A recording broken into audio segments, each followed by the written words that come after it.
Baik, Assalamualaikum warahmatullahi wabarakatuh. Perkenalkan, nama saya Munawara dengan NIM 210101010114. Saya dari Lokal A, Prodi Pendidikan Agama Islam. Jadi di sini saya ingin mengerjakan tugas UAS dari mata kuliah Ilmu Pendidikan, yang dimana dosen pengampunya adalah Bapak Profesor Dr. Syaifuddin Sabda MAG. Yaitu di sini ada 4 buah soal. Jadi soal pertama itu adalah: menurut konsep pendidikan, tujuan pendidikan dapat diklasifikasikan dengan tujuan sementara, tujuan perantara, dan tujuan akhir. Jelaskan dan disertai contoh. Nah, jadi jawabannya adalah tujuan sementara. Jadi tujuan sementara ialah tujuan yang terdapat dalam langkah-langkah untuk mencapai tujuan umum, dan ini merupakan pijakan untuk mencapai tujuan yang lebih tinggi. Jadi dengan kata lain, tujuan sementara adalah tujuan pendidikan yang dicapai seseorang pada setiap fase perkembangan. Dan contohnya di sini adalah misalnya saat seorang anak diajarkan untuk berjalan, ia harus mengalami beberapa tahapan dulu dari merangkak, berdiri, berjalan terpatah-patah sampai akhirnya dia bisa berjalan dengan normal gitu. Jadi inilah yang disebut dengan tujuan sementara. Lalu ada tujuan perantara. Nah, tujuan perantara ini merupakan alat atau sarana untuk mencapai tujuan-tujuan yang lain. Misalnya itu adalah seseorang yang bersekolah, itu tujuannya adalah akhirnya lulus. Nah, ketika dia naik dari kelas 1 ke kelas 2, dari kelas 2 ke kelas 3, nah itu tuh merupakan tujuan intermediate atau tujuan perantara. Lalu yang terakhir itu adalah tujuan akhir. Jadi tujuan akhir dari pendidikan itu adalah mengembangkan potensi dan mencerdaskan individu dengan lebih baik. Dengan tujuan ini diharapkan mereka yang memiliki pendidikan dengan baik dapat memiliki kreativitas, pengetahuan, kepribadian, mandiri, dan menjadi pribadi yang lebih bertanggung jawab. Nah, jadi yang selanjutnya itu adalah soal kedua. Soalnya adalah kemukakan konsep tripusat pendidikan: pendidikan di rumah tangga, sekolah, dan masyarakat. Nah, jadi di sini yang pertama itu adalah pendidikan di rumah tangga atau di dalam sebuah keluarga. Nah, keluarga ini sebagai unit terkecil dari masyarakat terdiri dari suami istri dan anaknya, atau ayah dan anaknya, atau pula ibu dan anaknya. Nah, itu tuh menurut Undang-Undang Nomor 52 Tahun 2004 tentang Perkembangan Kependudukan dan Pembangunan Keluarga. Nah, keluarga merupakan lingkungan yang pertama bagi perkembangan individu anak, karena sejak kecil anak itu tumbuh dan berkembang dalam lingkungan keluarga. Nah, awal pendidikan anak itu sebenarnya diperoleh melalui keluarga. Dalam dunia pendidikan disebut pendidikan informal. Jadi pembelajaran yang terjadi di dalam keluarga terjadi setiap hari pada saat terjadi interaksi antara anak dengan keluarganya. Nah, jadi peran orang tua itu menjadi panutan bagi anak-anaknya. Nah, jadi dalam keluarga, orang tua itu mempunyai peran yang sangat penting dalam membentuk dan mengembangkan karakter dan kepribadian anak. Semakin baik kualitas keluarga tersebut, maka kemungkinan besar anak akan tumbuh dan berkembang kepribadian dan karakternya yang berkualitas juga. Lalu selanjutnya ada pendidikan di sekolah. Nah, jadi sekolah itu merupakan satuan pendidikan yang menyelenggarakan kegiatan belajar mengajar secara formal atau disebut juga dengan pendidikan formal. Nah, penyelenggara pendidikan di sekolah saat ini lebih tepat mengedepankan fasilitas kepada peserta didik.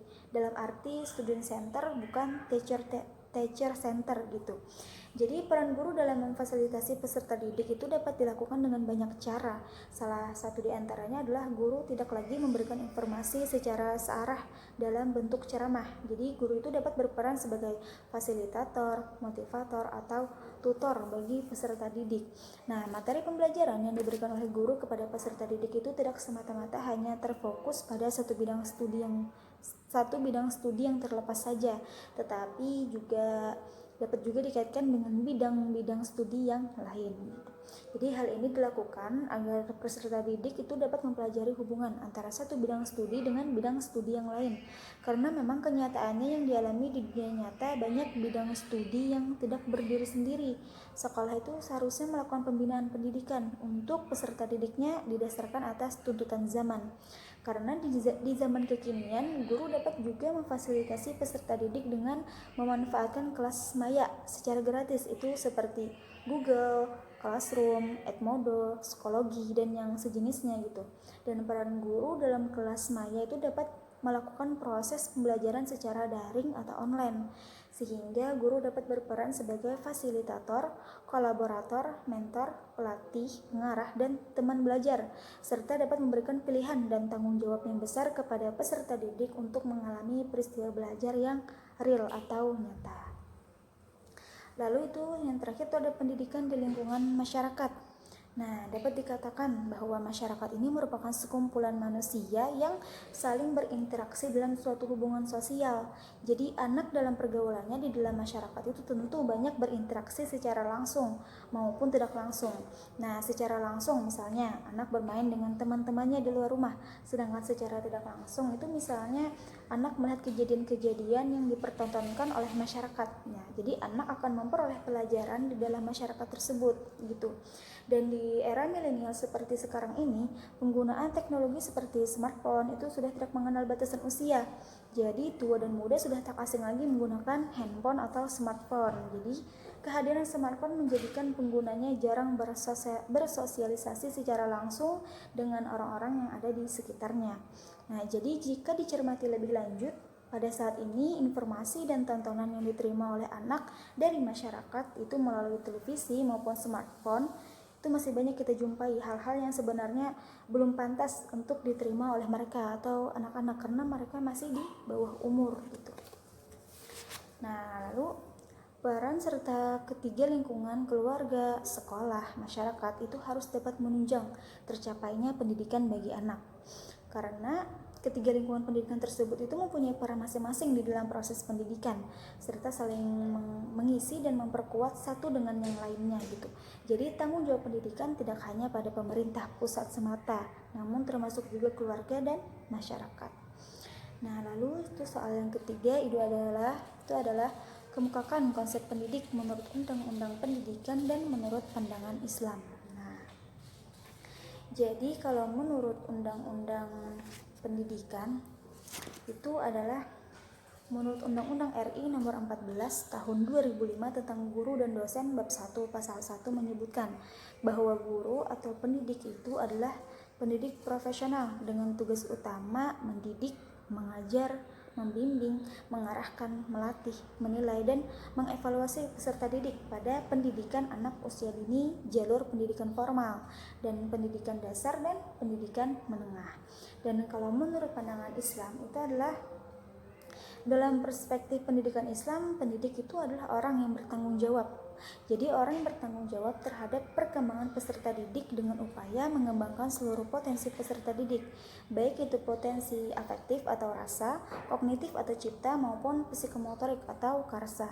Nah, jadi pendidikan Islam itu merupakan pendidikan yang berkesadaran dan bertujuan.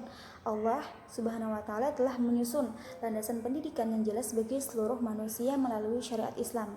Nah, jadi konsep pendidikan dalam Islam itu adalah pertama, pendidikan itu merupakan kegiatan yang harus memiliki tujuan, sasaran, dan target yang jelas. Nah, yang kedua itu adalah pendidik yang sejati dan mutlak adalah Allah. Dialah pencipta fitrah, pemberi bakat, pembuat berbagai sunnah perkembangan, peningkatan, dan interaksi fitrah sebagaimana dia pun mensyaratkan aturan guna mewujudkan kesempurnaan, kemaslahatan, dan kebahagiaan fitrah tersebut.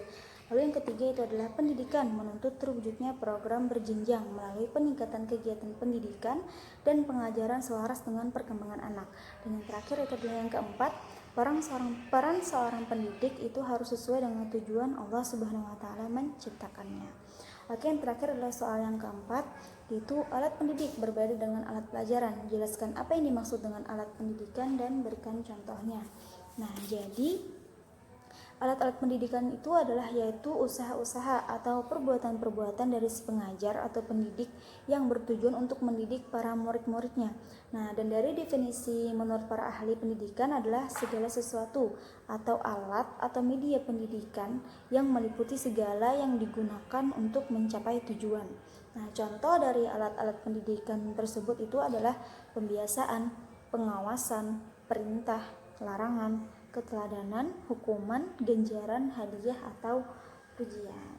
Mungkin sekian itu saja dari saya. Terima kasih. Wassalamualaikum warahmatullahi wabarakatuh.